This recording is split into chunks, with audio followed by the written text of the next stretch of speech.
नमस्ते मित्रों, जय सिया राम, जय नीम करौली बाबा।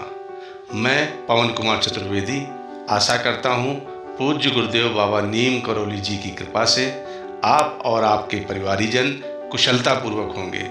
इन्हीं शुभ मंगल कामनाओं के साथ चलते हैं आज के क्रमांक की ओर। मित्रों, गोस्वामी तुलसीदास जी ने लिखा है क्या कि हरि व्यापक सर्वत्र समाना, प्रेम से प्रकट होई मैं जाना। अर्थात परमात्मा सर्वव्यापी है, सर्वशक्तिमान है, सर्वज्ञ है और प्रेम से प्रकट होता है। वे मन से भी अधिक तीव्र वेग युक्त हैं। जहाँ तक मन की गति है वे उससे भी कहीं आगे पहले से ही विद्यमान हैं। वे सबके आदि और ज्ञान स्वरूप हैं।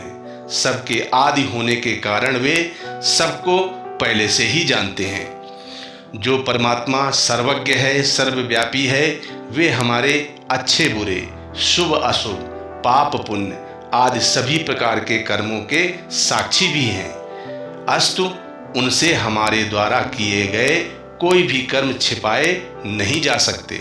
वे सर्वत्र व्याप्त हैं, इसलिए वे कहीं भी हमारे द्वारा किए गए कर्मों को जानने वाले हैं। हम जैसा कर्म करेंगे वैसा ही फल हमें प्राप्त होगा।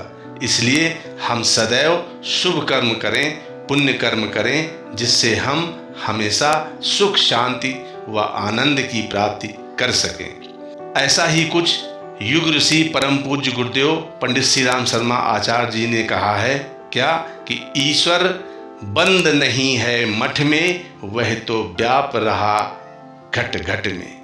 पुलिस अदालत है आसान, किंतु अटल है ईश विधान। हमें हमारे कर्मों का फल मिलेगा ही, हम उससे बच ही नहीं सकते।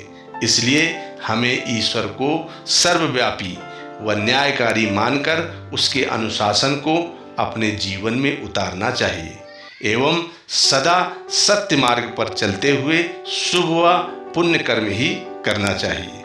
मित्रों, हमें अपने जीवन में कोई भी कर्म करते समय ये विचार अवश्य ही करना चाहिए कि हमारे कर्म ईश्वर की नज़र से छिप नहीं सकते और हमारे बुरे कर्म का परिणाम हमेशा बुरा और अच्छे कर्म का परिणाम हमेशा अच्छा ही होगा। ऐसा करने से हम बुरे कर्म, पाप कर्म, अशुभ कर्म करने से बच सकते हैं। साथ ही ऐसे कर्मों से मिलने वाले दुखद परिणाम से भी बच सकते हैं। इस संदर्भ में एक बहुत रोचक कथा है। कहते हैं कि एक बार गोस्वामी तुलसीदास जी रात्रि को कहीं से लौट रहे थे कि सामने से कुछ चोर आते दिखाई दिए। चोरों ने तुलसीदास जी से पूछा, कौन हो तुम? उत्तर मिला, भाई जो तुम सो मैं। हर जीव ईश्वर का ही अंश है। इस दृष्टि से ही तुलसीदास जी ने कहा, भाई जो तुम हो वो ही मैं भी हूँ। पर चोरों ने अपनी दृष्टि से इसका अर्थ ये लगाया कि जैसे वे सब चोर हैं वैसे ही तुलसीदास जी भी चोर हैं। अस्तु चोरों ने तुलसीदास जी को भी चोर मानते हुए कहा, मालूम होता है तुम अभी नए निकले हो, चलो तुम भी हमारे साथ चलो और चोरी करने में हमारा साथ दो। तुलसीदास जी तैयार हो गए। वे भी चोरों के साथ चल दिए। चोरों ने अंधेरी रात में एक घर में घुसकर चोरी करना शुरू कर दिया। कीमती सामान, जवाहरात आदि चीज़ें खंगालनी शुरू कर दी और तुलसीदास जी से कहा कि तुम दरवाजे के बाहर खड़े रहो, अगर कोई आता जाता दिखाई दे दे तो हमें सावधान कर देना, खबर कर देना, जिससे कि हम सब पकड़े न जाएं। चोरों ने अंदर जाकर सामान खंगालना शुरू ही किया था कि तभी तुलसीदास जी ने अपनी झोली से शंख निकाला और उसे जोर जोर से बजाना शुरू कर दिया। चोरों ने शंख की आवाज़ सुनी और डर कर बाहर निकल आए। बाहर आकर देखा वहाँ कोई नहीं था, सिर्फ तुलसीदास जी अपने हाथ में शंख लिए खड़े थे। चोर तुलसीदास जी को खींचकर घर के अंदर लाए और पूछा, आस पास में तो कोई है नहीं, फिर तुमने शंख क्यों बजाया? तुलसीदास जी बोले, आपने ही तो मुझे कहा था कि जब कोई दिखाई दे तो खबर कर देना। तो मैंने वही काम किया। जब मैंने चारों तरफ देखा तो मुझे सर्वत्र हर जगह प्रभु श्री राम ही दिखाई दिए। सो मैंने सोचा कि आप लोगों को उन्होंने चोरी करते हुए अवश्य ही देख लिया है, और फिर चोरी करना तो पाप है, इसलिए प्रभु श्री राम आपको अवश्य ही दंड देंगे। इसीलिए मैंने आप लोगों को सावधान करना उचित समझा, और इस हेतु ही मैंने शंख बजाया। चोरों ने पूछा, मगर प्रभु श्री रामचंद्र जी तुम्हें कहाँ दिखाई दिए? तुलसीदास जी बोले, भगवान का वास कहाँ नहीं है, वे तो सर्वज्ञ हैं, सर्वव्यापी हैं, अंतर्यामी हैं, और उनका सब जगह वास है, हर जगह निवास है। मुझे तो इस संसार में वे सब तरफ ही विराजमान दिखाई दे रहे हैं, तब वे किस स्थान पर दिखाई दिए ये मैं कैसे बताऊं? चोरों ने जब ये सब सुना तो वो समझ गए कि ये तुलसी कोई चोर नहीं है, ये तो कोई महात्मा है, और महात्मा कभी झूठ नहीं बोलते। अब तक जो हम लोगों ने न जाने कितने पाप कर्म, कितनी चोरियां की हैं, फिर तो भगवान ने हमें बार बार ऐसा करते हुए हमेशा ही देखा होगा।